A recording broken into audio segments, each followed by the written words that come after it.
go and never even sniff a Super Bowl. Nope. So I believe he is genuinely happy for them as well as himself. And sure, it's all about Coach Belichick. I believe that Tom Brady deep down despises the way, not Coach Belichick, but the way Coach Belichick treated him in the end. He despises it. I think he is still driven by it, and it brings out his alter ego, Psycho Tom, when it's time to go win a playoff game on the road at Washington, New Orleans, or Green Bay. I think the thing is, Skip, and I agree with you 1,000%, it's like a child. You treat a child as a child, but as it starts to mature and grow, you treat it differently. You have kids, I have kids. As my kids started to grow, I started to treat them differently as 10-year-olds than I did at 5, 15 than I did at 10. Now they're adults, I treat them totally different. Coach Belichick treated Tom Brady the exact same way when he got him, if he had him in year 10, year 15, year 20. Nothing had changed. And Tom is like, hold on, I'm mature, I'm a man now, I'm an adult. I think I've earned the right, I should have earned your trust by now to like, okay, carry a little more favor and I get treated a little differently. But Coach Belichick says no. He says, because if I treat you, everybody was watching Tom. Just like you said, the reason why Coach Belichick was able to control the locker room like he did, because Tom walked lockstep and barrel with it. So Coach Belichick knew that if he treated Tom any other way, guess what? The other guys were going to see that, and they was going to want preferential treatment. And I believe that 2-3 years ago, Coach Belichick, hearing so many people calling him the GOAT coach, reached that point of self-delusion where you go over the edge into believing it really the is hype. I am the GOAT. I'm the GOAT. It's all me. So what do I need him for? Right. Hey, I'm going on 70. Why wouldn't I want a solo stage here? I don't need him. He's done. Right. I'm not done, but he's done. And he was able to finally convince Robert Kraft, listen, I'm sorry, he's a great kid, but we're going to be just fine without him. No, you're not. So that leads to part 2 of this interview with Senior, who says, Robert Kraft has been, this is him talking to the Boston Herald, Robert Kraft's been a spectacular owner for 25 years. He is sincere in his feelings for Tommy. Oh, no question. No question about that. So, because that's what he calls him, too. He calls yes, him Tommy. So Senior, Brady, believes that Robert Kraft is 1,000% sincere and is rooting for Tom to win the Super Bowl. Yes. And he goes on and on about how the whole Kraft family, he believes, is rooting for Tommy to win this. Yes. Well, obviously, they don't own the Tampa Bay Buccaneers. They still own the Patriots. Right. Okay, so he goes through this whole soliloquy about how much the Kraft family still means to his son Tommy. Yes. But there's a glaring omission. He doesn't mention Coach Belichick until the reporter says, Mr. Brady, what about Coach Belichick? He kind of chuckles a little bit and says, I'm guessing he's on a little bit of a hot seat right now. Okay, I define that hot seat as not his job hot seat. Oh, I see what you're saying. I'm talking about a hot seat in the court of public opinion. Yes. Simply that. Yes. The court of public opinion, if you want to, in Patriot Nation. Yeah.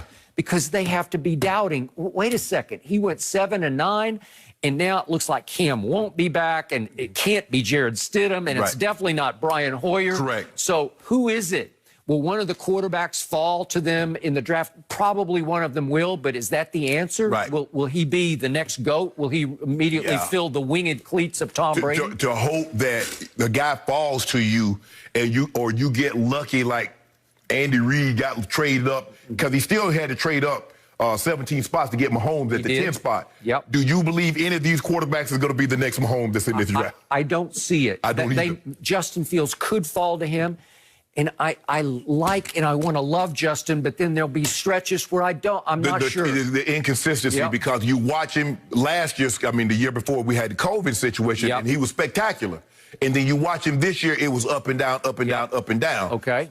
So when it comes to job situation, I do believe that Bill Belichick's on the hot seat with Robert Kraft as buying the groceries, as the de facto GM. I know they always hire somebody and say Nick Caserio was the GM. Right. No, Belichick makes all these decisions. Let me ask you a question, Skip.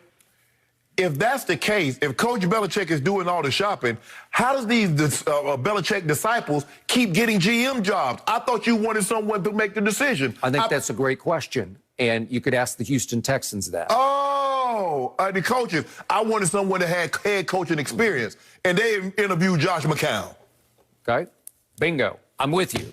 But Nick Caserio, to me, is little more than doing the legwork for Bill Belichick. From day to day, he's going to work the phones and keep up, and he's going to give lots of scouting reports, set them on the desk of Belichick, and all the final decisions will be made by Coach Belichick. I would think at some point Robert Kraft's going to have to take that responsibility away from Bill Belichick, and I think that's also what Tom Sr. is talking about. At some point, he's on the hot seat for the direction the franchise is not heading. It's heading south. Well, here's the thing, Skip. Mr. B wanted Mike to continue to coach, but Mike also had the GM title. Yeah. So you couldn't fire the GM, Mr. Bolin and Mike Shanahan to go on. He wanted him to be the coach. But he wanted to fire him as a GM. I got it. Well, you can't. Same situation. So if you fire the GM, you got to fire the coach. So I don't see a situation, Skip, where you take Skip, can you imagine when you have that much power for that length of time, and someone says, you know what? You can stay in this role, but I'm going to take that role. Well, I don't know if you fire Coach Belichick. Coach Belichick is more apt to resign. Okay, well, he might walk out the door, and he might get pushed to walk out the door because the Kraft family is very patient, but I think they're not going to be patient going into year 2 if, in fact, Brady could pull off winning this Super Bowl. It would put extreme time pressure on Belichick. Skip. He wouldn't be given a long rope here. Skip, if I'm not mistaken, I think Mr. Kraft purchased the Patriots in '94, the year after Drew Bledsoe was selected in '93. They've been to 11 Super Bowls in his tenure. That's 27 years. And so you mean to tell me after 1 or 2 years of downtime, you would be ready to move on from Coach Belichick? You just described a very spoiled owner who expects greatness instantly. Well, because, Skip, guess what? 2 years in, he goes to the Super Bowl. Now, he lost to the Packers, and then you have that stretch. But I think Mr. Kraft understands. He's been in business long enough. Everybody's not going to have a business like Amazon or like Apple or like Google. Sometimes you have to struggle. But his thing, he was Google. He was Google. Google tried to sell itself at one point in time to Microsoft for $1 billion. That's overpriced. And now you can't buy it for $800 billion. So he understands. If you're in business, Skip, you understand. Sometimes you get these meteoric rises, but more times than not, Skip, it ain't no. Okay, I got it. Buffalo is not going away. Miami is not going away. The Jets have to get better under Robert Saleh, especially what if they land Deshaun? What if they do? Or whichever quarterback of your liking after the first pick, obviously. They're going to get better. The heat will get turned up hotter and hotter on Belichick. That's why he does have some hot seat under him. But this is the ultimate touche by Tom Brady. I've never seen anything like this. He went and took a 7-9 team, the losingest franchise in all of sports, the Tampa Bay Buccaneers, and he took them on the road through Washington, through Drew Brees, through Aaron Rodgers, to a Super Bowl, obviously against Patrick Mahomes. Now the mountain is even higher. It will be a huge challenge, but if he pulls it off, you want to talk about sticking it to Bill Belichick. And I believe this whole year, as far as just Brady is concerned, has been all about sticking it to Coach Belichick, to getting even with Bill Belichick. And I think the biggest thing is Tom Brady wanted to do, Tom Brady wanted to play well. And in the process of me playing well, that's another, I threw for 305 touchdowns. Hey, Coach Belichick, you see what Tom did in Tampa? Oh, Coach Belichick, he had another 300-yard and 4 touchdowns. You see what he did? So in the process of, he wanted to play well. And then as the process of later he got in the season, they're like, hold on. This team got a realistic chance here. I'm looking at Green Bay, Green Bay, and New Orleans and Seattle, but Tampa is really starting to play well. And then boom, and then step by step. And then Tom started like, hold on, wait a minute. Coach Belichick. I'm going to say it one last time, maybe the second or third to the last time. There's one man in sports you do not bet against, and Bill Belichick made the fatal mistake of betting against Tom Brady even at age 43. And he is getting exposed because he made that mistake. I don't know if he necessarily bet against him.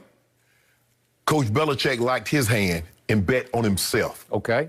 And his hand wasn't as good as Tom's. Yep. Because, Skip, you have to look at it. I look at what Tom did is what Peyton Manning did. Now, even though Tim Tebow led them to the the playoffs, Skip, they were 8-8.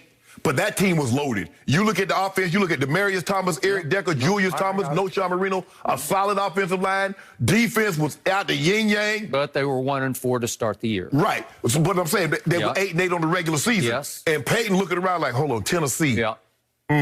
Arizona. They ain't got that talent. Nope. And so when Tom surveyed the landscape. But I think he saw something the rest of us didn't really see. Yeah. Not like that. Well, no, Tampa was not on anybody's radar because you're like, are they really going to part ways with Jameis? I know he turned the ball over, but that's 5,000. He did throw for 5,200 yards. Yep, they're going for an opportunity to that. There are not very many teams, Skip, that wouldn't. They're not very, like Aaron Rodgers. There are not very many teams that's not going to get off.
Soliloquy about how much the Kraft family still means to his son Tommy. Yes. But there's a glaring omission. He doesn't mention Coach Belichick until the reporter says, Mr. Brady, what about Coach Belichick? He kind of chuckles a little bit and says, I'm guessing he's on